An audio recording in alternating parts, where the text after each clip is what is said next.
They laughed at the cowboy for feeding a starving stranger with the last food he had left, but none of them were laughing 3 days later. The wind rolled slow across the Wyoming flats, dragging dust over the empty road like a brown river under the dying sun. Elias Turner rode home alone with one hand loose on the reins and the other pressed against the ache in his ribs from another 14-hour day. His old horse, Boone, stumbled every few steps beneath him. The animal's breathing sounded wrong now. Heavy, wet, like every mile hurt more than the last. Elias could feel it through the saddle. Feel the life draining out of the only creature that had stayed beside him after the drought took his cattle and the bank took almost everything else. The town of Black Hollow sat 2 miles behind him, already disappearing into orange haze and chimney smoke. Nobody there bothered hiding their pity anymore. Some called him stubborn. Most called him finished. Earlier that afternoon, a ranch buyer named Walter Grin leaned against the saloon porch and offered Elias $600 for the land. $600 for a ranch worth 5 times that before the dry season came. Elias turned him down anyway. Men in town shook their heads like they were watching somebody drown on purpose. Boone nearly collapsed near the north fence line before Elias saw the shape lying beside the road. At first he thought it was a bundle of old blankets somebody tossed away. Then the shape moved. Barely. He pulled Boone to a stop, boots crunching dry gravel as the evening wind rattled the fence posts beside him. A young woman lay curled in the dirt. Thin enough her wrists looked ready to snap if she lifted them too fast. Her dress was stained with travel dust. One shoe missing. Lips pale from hunger. Elias glanced back toward town even though he already knew what happened. Black Hollow had seen her first, and Black Hollow had left her there. The woman opened her eyes when his shadow crossed her face. Gray eyes, sharp despite the exhaustion. Not begging, not frightened, just tired in a way that looked older than her years. Elias reached into his saddlebag and pulled out the last half loaf of bread he owned. He stared at it for a second before handing it over. Ain't much, he muttered. She accepted it carefully, like something valuable enough to break. Down the road came laughter from a pair of cowboys riding out from town. Hell, Turner, one shouted, grinning beneath his hat. Now you're feeding strays too? The other laughed harder. That horse is dying, and your ranch is next. Elias ignored them. He helped the woman onto Boone slowly, careful with the old horse's weak legs. She barely weighed anything. As they started toward the ranch, the wind shifted colder across the plains. The woman stayed silent almost the entire ride. But when Boone stumbled near the gate and nearly dropped to his knees, she finally lifted her head. Then she looked directly at the horse with an expression that made Elias tighten his grip on the reins. Not pity, not fear, recognition. The ranch looked even smaller at night.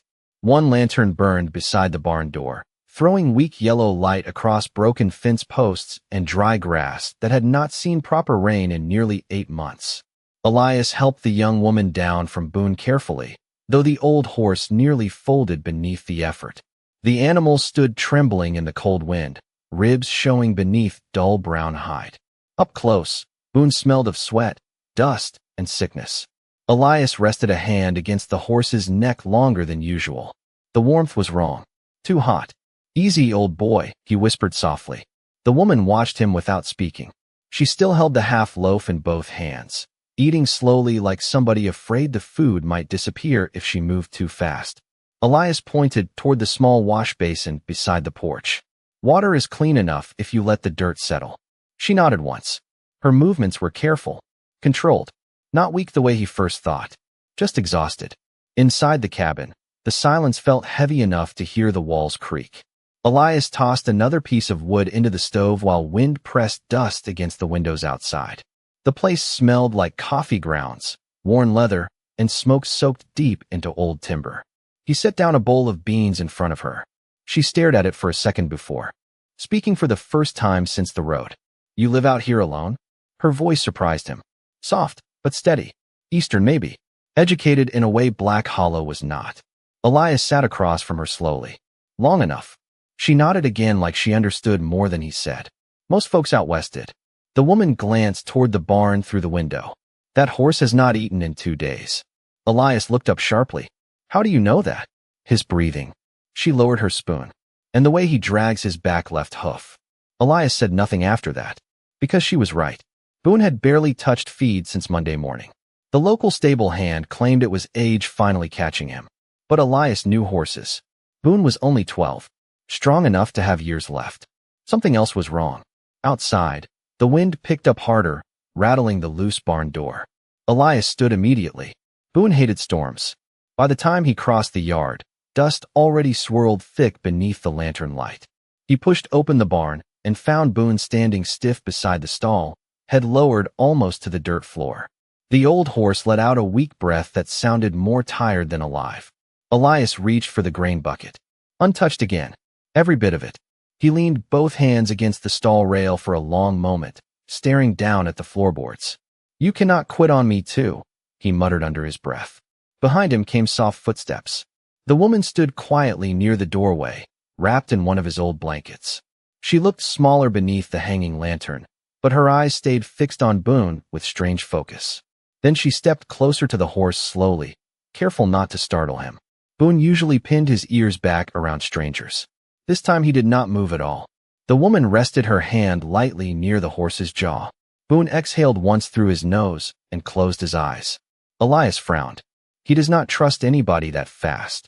The woman looked at the horse for another long second before answering. "Because he is tired of hurting." Then her eyes drifted toward the old saddle hanging nearby, and something changed in her expression. Recognition again.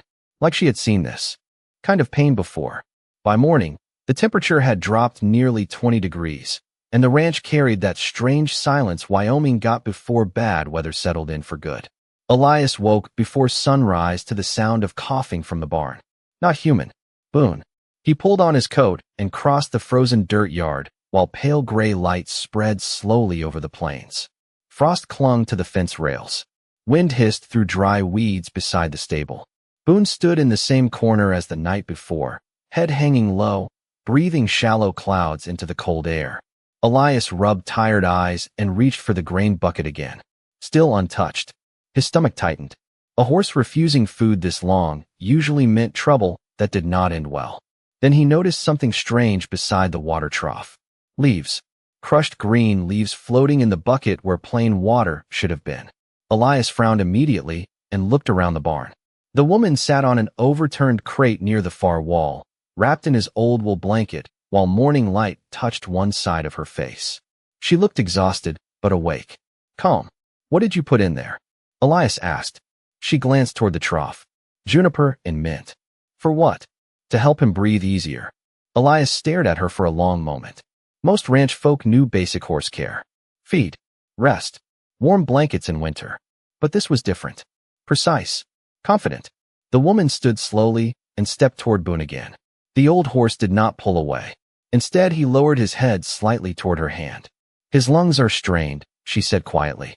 "Maybe from dust storms. Maybe from overwork." Elias folded his arms. "You some kind of horse doctor?" A faint smile crossed her face for the first time. Sad more than amused. "No such thing where I came from." Before Elias could ask another question, wheels rattled outside across frozen dirt. He looked toward the yard and muttered under his breath. Trouble always arrived early in Black Hollow. Two riders pulled up beside a supply wagon near the fence. One of them was Carter Bell, owner of the feed store in town. The other Elias recognized immediately. Walter Grin. Tall hat. Clean coat. Silver watch chain hanging across his vest like he wanted people to notice it. Men like Walter always smelled faintly of cigars and expensive soap instead of honest work. Elias stepped outside before they reached the porch. Walter smiled thinly. "Morning, Turner. Heard your horse is still standing." "Barely." Elias said nothing. Walter's eyes drifted toward the barn door where Clara now stood partially hidden in shadow. "And looks like you picked up company." Carter laughed under his breath. "Town said she was begging outside the church yesterday." Clara lowered her eyes, but did not speak. Walter studied her another second before looking back at Elias. "You ought to be careful who you let onto your property.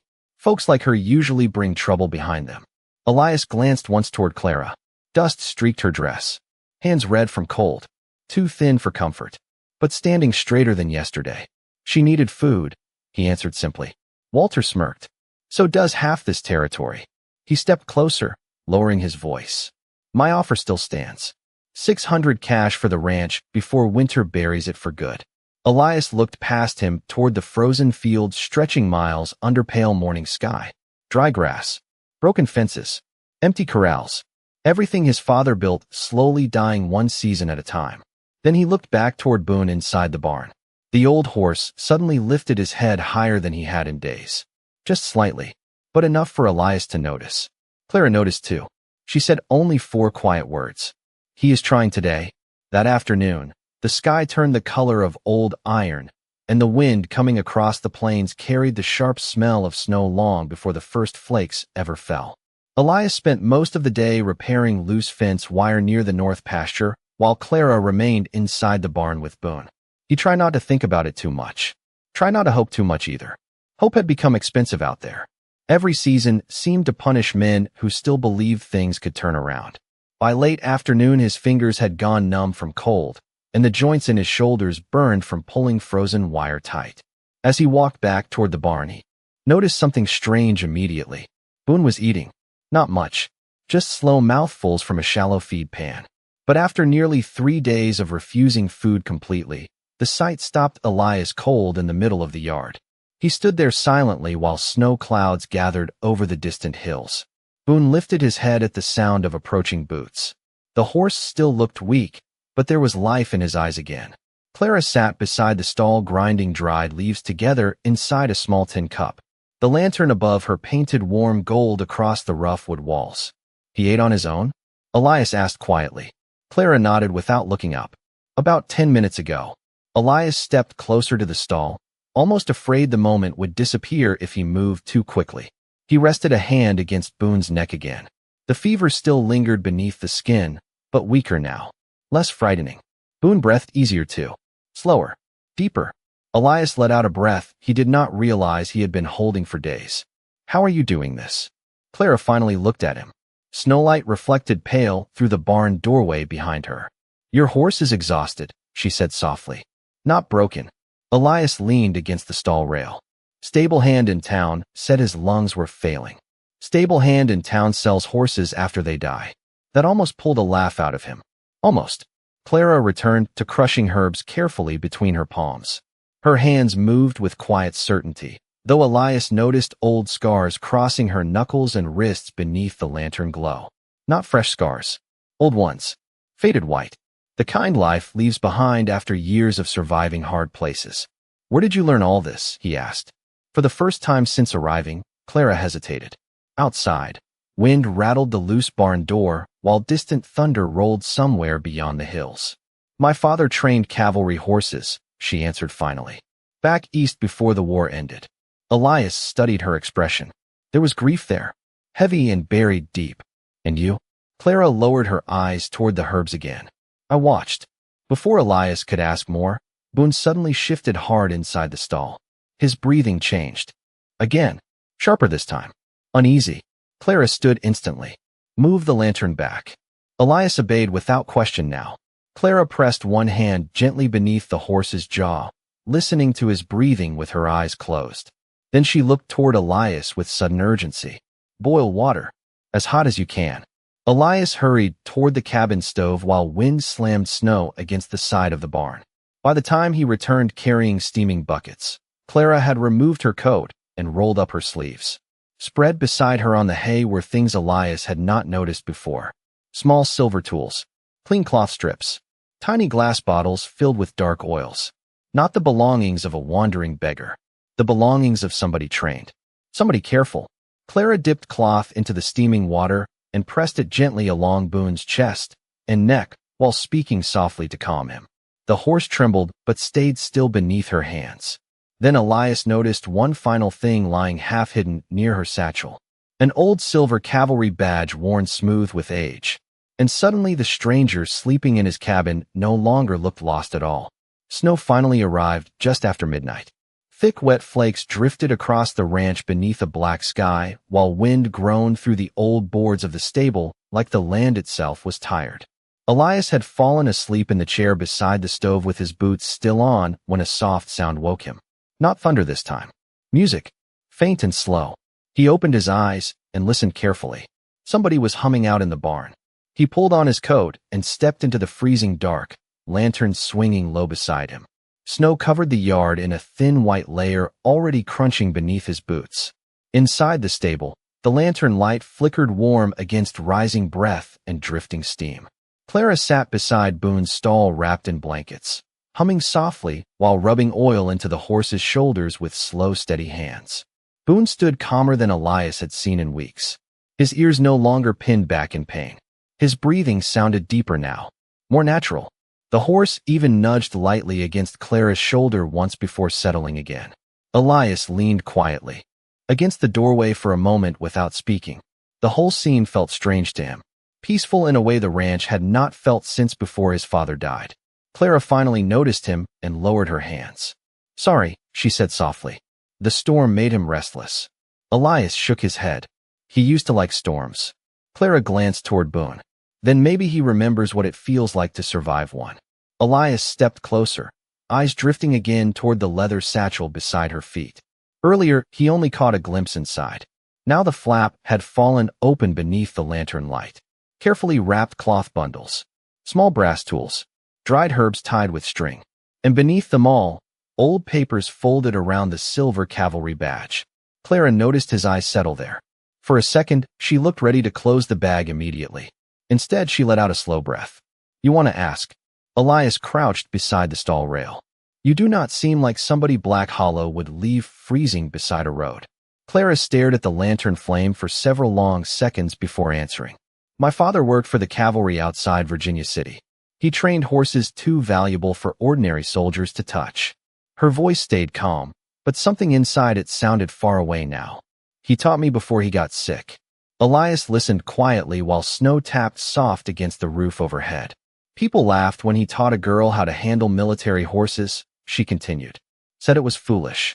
A faint sad smile crossed her face. Then officers started requesting his horses specifically because they stayed calmer under pressure. Boone shifted gently beside her while she continued rubbing warmth into the old horse's neck. "After my father died, the ranch owner claimed everything belonged to him. The horses, the records, even the medicine formulas." Elias frowned slightly. "So you left?" Clara nodded once. "Some places stop feeling like home long before you walk away from them." Silence settled between them after that. The kind of silence only lonely people understood. Outside, wind rolled across the plains in long, cold waves.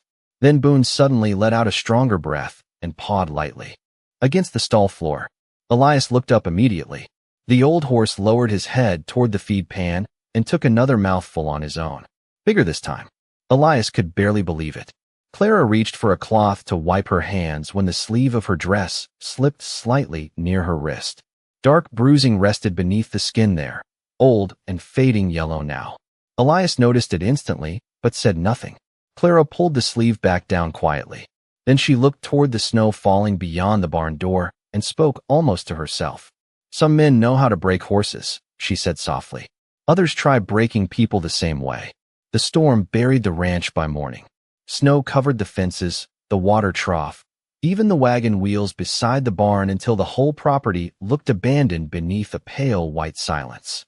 Elias stood on the porch holding a cup of black coffee gone cold in his hands while wind carried thin ribbons of snow across the empty fields. Most winters out there felt lonely. This one felt different. Smoke rose steady from the chimney now. Lantern light stayed on later in the evenings. And inside the barn, Boone was still alive. That alone felt close to impossible. Elias stepped through knee-high snow toward the stable just after sunrise. The moment he opened the doors, warmth and the smell of hay rolled out to meet him. Clara had already been awake for hours. He could tell by the fresh water buckets and the herbs hanging near the stovepipe, drying slowly in the heat. Boone stood near the stall entrance instead of lying down now. Weak, but alert. The old horse even stamped once when Elias entered, impatient for food. Elias shook his head quietly in disbelief.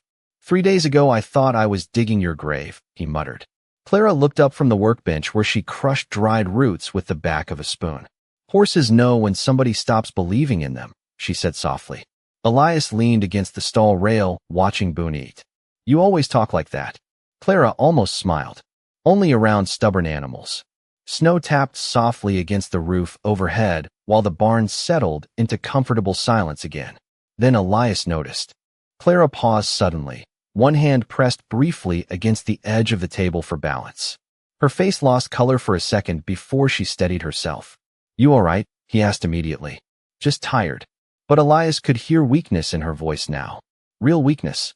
He stepped closer and frowned when he saw her hands trembling slightly from exhaustion. Dark circles rested beneath her eyes. She had spent nearly every hour caring for Boone since arriving. "You have barely slept." Clara brushed it aside. "The horse needed watching. And you need sitting down."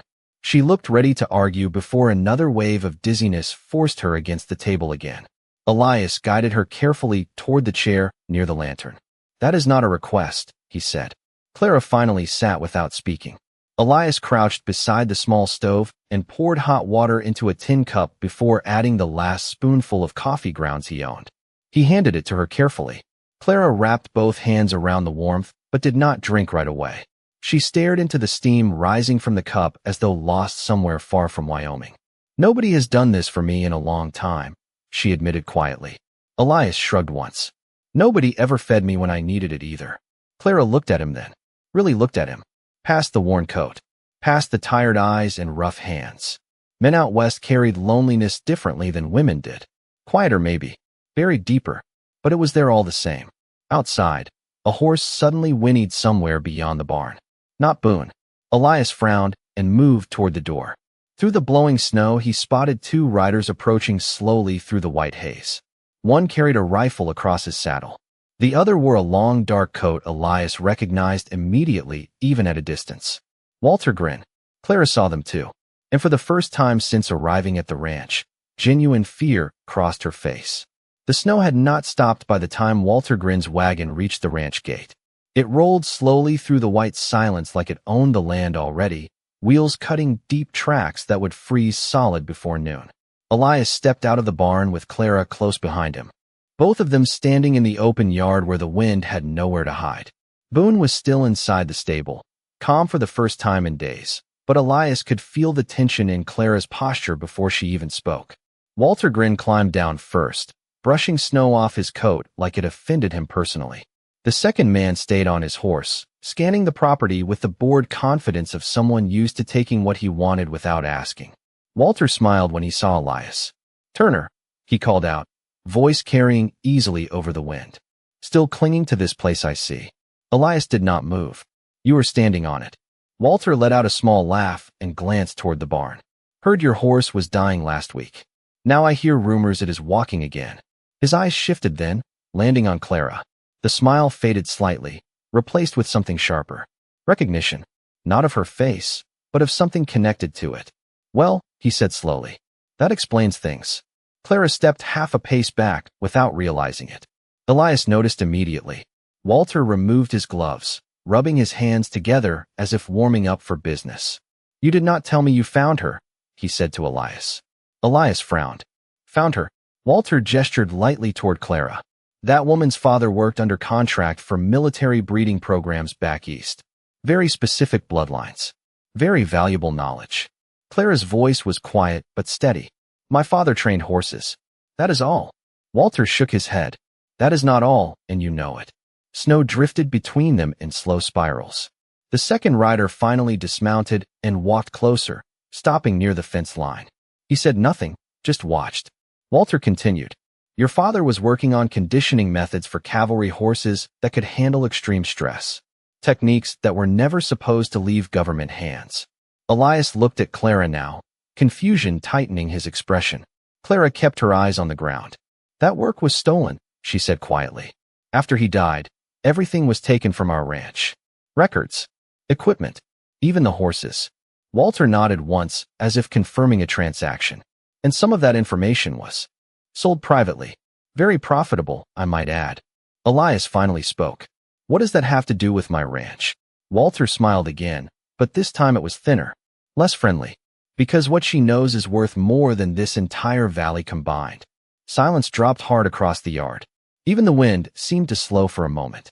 Boone let out a distant sound from inside the barn, low and steady, like he could sense the shift outside. Clara's hands curled slightly at her sides. Elias stepped forward half a step without thinking. "She is not for sale," he said. Walter tilted his head. "Everything is for sale, Turner." You just have not accepted the right price yet. The second rider finally spoke for the first time, his voice low. We are not here for trouble. Just information. But Elias could see the truth behind the words. This was not about information. It was about control. Walter glanced once more toward the barn, then back to Elias. Think carefully, he said. Men like you do not get second chances out here. Clara finally looked up then. Not at Walter. At Elias. And what Elias saw in her expression was not fear anymore. It was decision. The storm returned that night with no warning. One moment the ranch was silent under heavy clouds. The next moment wind slammed across the plains like something alive had broken free in the sky. Snow drove sideways, swallowing distance and sound until even the barn looked like a shadow buried in white. Elias secured the stable doors with frozen hands while Clara moved quickly inside, checking Boone before anything else. The horse was stronger now, but the change in weather unsettled him. He paced once, then settled, breathing harder than before. Elias could feel it too. Something about Walter Grin's visit had left a weight behind that the storm now pressed down even harder. Outside, the world disappeared in sheets of white. Inside the barn, lantern light flickered against wood beams as Clara tightened straps and checked water buckets with steady focus. She worked like someone who had done this in worse conditions before, as if storms were not something new to her. Elias watched her for a moment before speaking.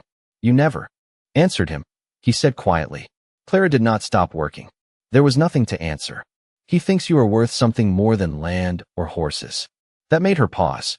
She set the bucket down slowly. Men like him always think people are worth what they can sell them for. Elias leaned against a post, eyes drifting toward Boone. He is not wrong about what your father did, is he? Clara's voice softened. My father tried to help horses survive war conditions. That was all. And the rest. She hesitated before answering. People took what they wanted after he died. Another gust of wind hit the barn hard enough to rattle the roof. For a moment, neither of them spoke. Then Boone suddenly shifted again, uneasy. Clara stepped forward immediately, placing a calm hand near his neck. It is the pressure, she said quietly. He feels the storm in his lungs. Elias frowned. Horses can do that. They feel everything out here, she replied. Outside, the wind intensified again. The snow was no longer falling gently. It was attacking the land in waves. A sudden crash echoed from somewhere near the fence line. Elias turned sharply. Stay here, he said instinctively, already moving. Clara followed anyway. Together they stepped into the storm, lantern held low. Visibility was almost gone. The world had turned into motionless white noise. The sound came again. Wood snapping. Elias pushed forward through knee-deep snow until he reached the north fence. One of the support posts had given way under the weight of ice. The gate hung half open, swinging slowly in the wind. If it collapsed fully, the cattle fence line would fail across nearly a quarter-mile of land. Clara arrived beside him seconds later, breath tight but steady. We need to brace it, Elias said. They worked without speaking, using frozen ropes and spare beams dragged from the shed. Every movement was slow, forced by wind and snow that pushed back harder than they pulled. At one point Clara slipped slightly, and Elias caught her arm before she fell. She steadied herself without comment and kept working. After long minutes that felt stretched into hours, the fence finally held. Not perfect, but stable enough to survive the night. Elias looked out across the storm once more. In the distance, barely visible through the white blur, a rider stood at the edge of the property line, watching, then disappearing into the snow. Clara noticed it too. They are not finished, she said quietly. Elias tightened his grip on the rope in his hands. Neither are we. Behind them, Boone let out a low sound from the barn, stronger than before, like he understood exactly what was coming next. The morning after the storm left the ranch buried under heavy snow, everything felt quieter in a way that was almost unnatural. The wind had finally slowed, but the cold remained sharp enough to sting the skin with every breath. Elias walked slowly from the cabin toward the barn, boots sinking into fresh drifts that reached nearly up to his knees in places where the wind had piled them high. The fence line they had repaired the night before still stood, barely visible beneath a layer of ice, but holding. That alone felt like a small victory in a winter that had taken so much already. Inside the barn, the air was warmer, filled with the steady rhythm of breathing from Boone and the soft sound of movement near the stall. Clara was already awake. She sat on an overturned crate with a small tin cup in her hands, staring into the steam rising from it. Boone stood more steadily now, no longer trembling the way he had days earlier. He even lifted his head slightly when Elias entered, as if recognizing him with more awareness than before. Elias noticed it immediately. "He looks better," he said quietly. Clara nodded without looking away from the cup. The fever broke sometime before sunrise. Elias stepped closer to the stall, resting one hand against the wood rail. "You have not slept in almost 2 days." He needed watching. Elias exhaled slowly, shaking his head. "You keep saying that like he is the only thing that matters." Clara finally looked up at him. There was no defensiveness in her expression, only exhaustion layered over something deeper. "He is not the only thing," she said softly, "but he is the only thing still here that trusts me." The words lingered between them longer than either of them expected. Outside, sunlight began to filter weakly through the clouds, reflecting off the snow in pale gold streaks. The storm had moved on, leaving the land frozen but still. Elias walked toward the feed storage and began checking supplies out of habit. Clara followed after a moment, moving slower now, her strength clearly fading after the long night. As she passed the workbench, she paused suddenly. Her hand tightened slightly on the edge of the wood. Elias noticed immediately. "Sit down," he said. Clara shook her head once. "I am fine." But her voice was weaker now, too quiet. Before Elias could respond, she swayed slightly, catching herself against the table. He moved quickly and guided her to a nearby stool. She did not resist this time. Instead, she sat slowly, breathing carefully as if trying to steady herself from within. "You are running yourself empty," Elias said. Clara lowered her eyes. "That is not new for me." He studied her for a moment, then turned toward the stove and poured what little coffee remained into a tin cup. When he handed it to her, her fingers brushed against his for a brief second. Cold, not just from the weather, from exhaustion. Clara wrapped both hands around the cup, but did not drink immediately. Instead, she stared toward the barn where Boone stood quietly in his stall. "I have seen horses like him before," she said after a moment. "Not many survive when they reach that point." Elias leaned against the post nearby. "Then why does he?" Clara hesitated. Outside, sunlight shifted across the snow in slow movement. Because someone finally stopped treating him like he was already gone. The answer was simple, but it landed heavily. Elias did not respond right away. Instead, he followed her gaze toward Boone. The horse shifted slightly, then took a slow step forward inside the stall. Stronger than before. More certain. Clara stood slowly, despite her exhaustion, and walked closer to the stall again. Boone lowered his head toward her hand, without hesitation this time. Elias watched the moment in silence, something tightening quietly in his chest. Then, from far beyond the fence line, faint hoof prints appeared in the snow. Fresh, leading away from the ranch. And for the first time since the storm ended, Elias realized that not everyone who had come to his land had left yet. The days after the storm settled into a strange kind of calm across the ranch, as if the land itself was trying to recover from everything it had endured. Snow still covered the fields in thick layers, but the sky had turned clearer, revealing pale winter sunlight that made the frozen world look almost peaceful. Elias moved through his morning routine with quieter steps now, as though afraid to disturb the balance that had finally returned. Boone was stronger again, not fully recovered, but no longer standing at the edge of collapse. He ate without hesitation, drank steadily, and even responded when Elias called his name from across the barn. Clara continued her work beside him, but something had changed in her rhythm. She was still careful, still focused, but her movements now carried less urgency, as if she finally believed the horse might survive without constant vigilance. Elias noticed she slept more often too, resting on the wooden bench near the stove during the coldest hours of the night, instead of standing watch beside the stall.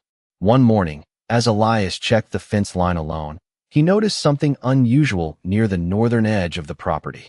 Fresh tracks cut through the snow again. Not just one set this time. 2.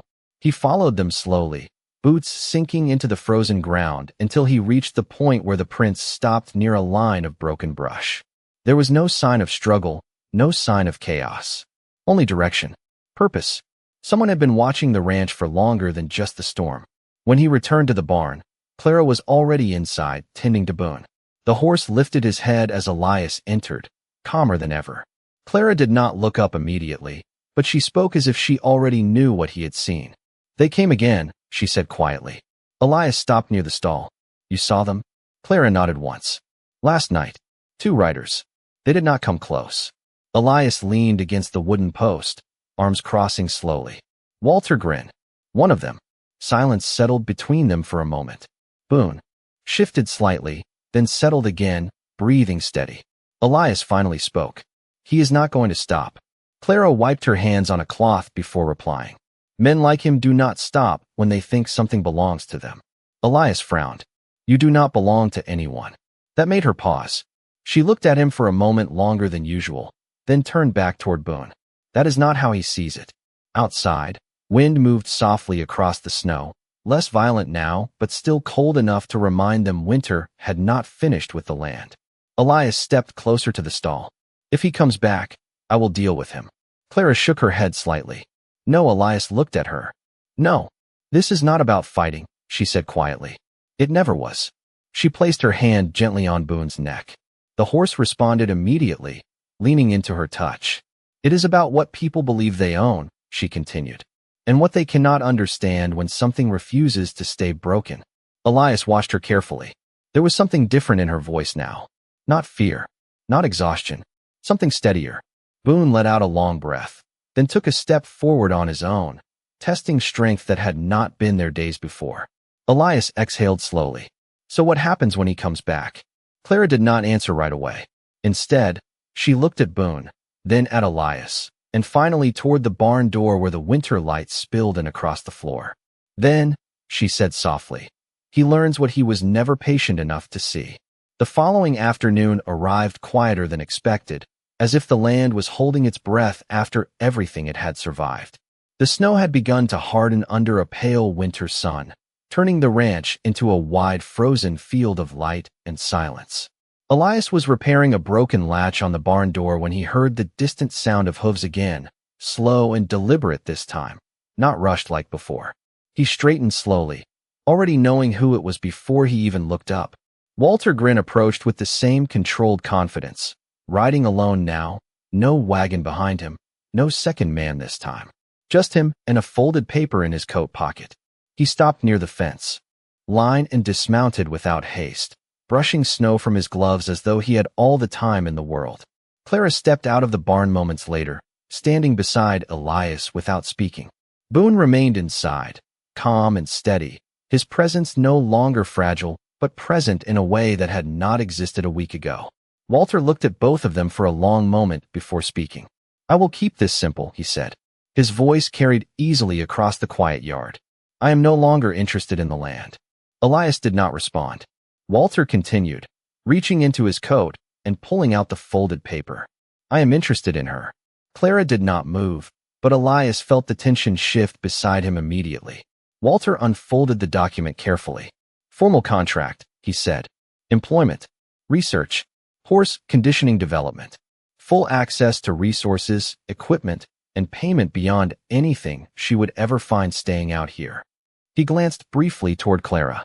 Your father would have called it opportunity. Clara's voice came softly, but without hesitation. My father called it control when people stop asking permission. Walter sighed slightly as if disappointed by the answer. This is not control. This is recognition. You are wasting what you know in a place that is already falling apart. Elias stepped forward half a step. She is not going anywhere. Walter's eyes shifted toward him. This is not your decision, Turner. Then back to Clara. You understand what you are sitting on, do you not? Knowledge like yours does not belong in freezing barns and broken fences. Clara finally looked at the paper in his hand. The wind moved gently across the yard, lifting strands of her hair across her face. Elias watched her closely, unsure what she would say. Walter extended the contract slightly. One signature, he said, and you leave this place behind completely. Silence stretched long enough that even Boone inside the barn shifted, his hoof echoing faintly against the wooden floor. Clara stepped forward slowly. Elias did not stop her. Walter held the paper steady as she reached for it. For a moment, it looked like she might take it. The promise of stability, resources, escape. Then Clara stopped. Her hand hovered just above the document, but did not touch it. She looked up instead, past Walter, past the paper, toward the barn where Boone stood waiting. Then she turned her gaze slightly to Elias, who said nothing, only watched. Something passed between them that did not need words. Clara lowered her hand. "No," she said quietly. Walter blinked once. "No." Clara stepped back fully now, placing distance between herself and the contract. "I am not what you are trying to purchase," she said. Walter's expression tightened slightly. "You are making a mistake." Clara shook her head. "I already made that mistake once when I believed leaving meant freedom." The wind picked up slightly, carrying snow dust across the yard again. Boone let out a soft sound from inside the barn, steady and alive. Clara turned slightly toward Elias. "I am staying." The words were simple. No explanation. No hesitation. Walter stood still for a moment, then slowly folded the paper back into his coat without another word. He mounted his horse again, looking once more at the ranch, then at Clara, as if memorizing something he could not change. "This land will not stay quiet forever," he said finally, before turning his horse toward the road. Elias watched him disappear into the white distance, then turned slowly toward Clara. She was already walking back toward the barn. Not running, not escaping, just choosing where she stood. The ranch felt different after Walter Grin left, not because anything around it had changed, but because something inside it finally had. The silence was no longer heavy in the same way. It was no longer waiting for someone to arrive and take something away. Instead, it felt like a space that had finally decided to belong to itself again. Elias noticed it first in the small things. The way Boone no longer hesitated before stepping out of the stall in the morning. The way the wind sounded less like a threat and more like part of the land itself. And most of all, the way Clara no longer moved like someone preparing to leave.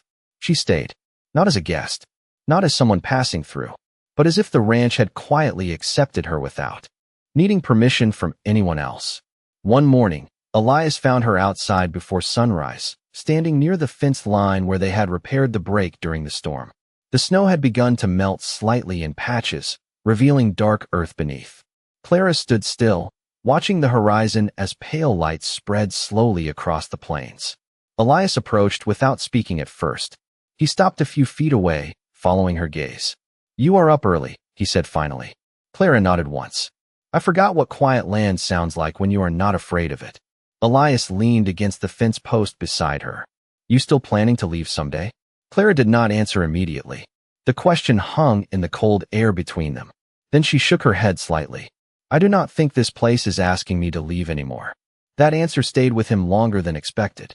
Behind them, Boone let out a steady breath from the barn, the sound carrying easily across the open yard. Stronger now. Certain. Later that day, Elias worked on rebuilding part of the old barn roof, while Clara organized supplies inside. It was simple work, the kind that did not demand explanation. They did not speak much, but silence between them no longer felt empty. It felt shared.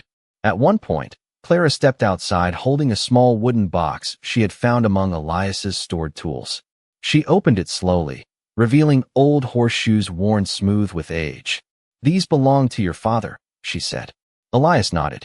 He believed every horse left something behind worth remembering. Clara held one of the horseshoes for a moment before placing it back carefully. He was right.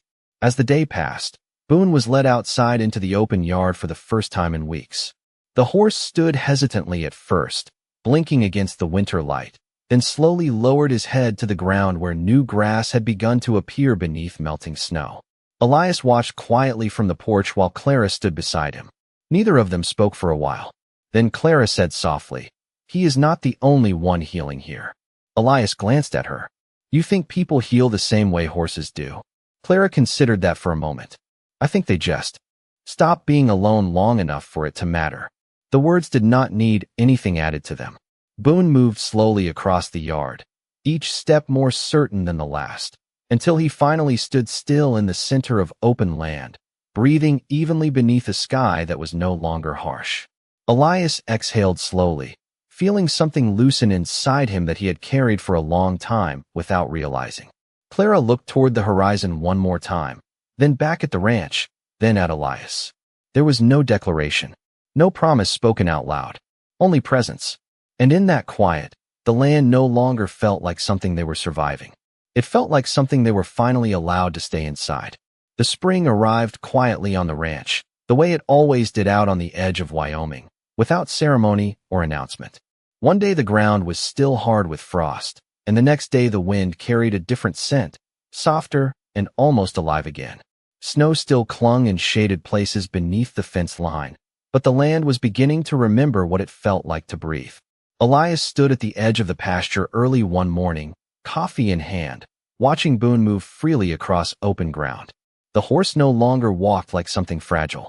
He moved with steady confidence now, pausing only to lower his head and tear at the first green shoots pushing through the soil. Clara stood nearby,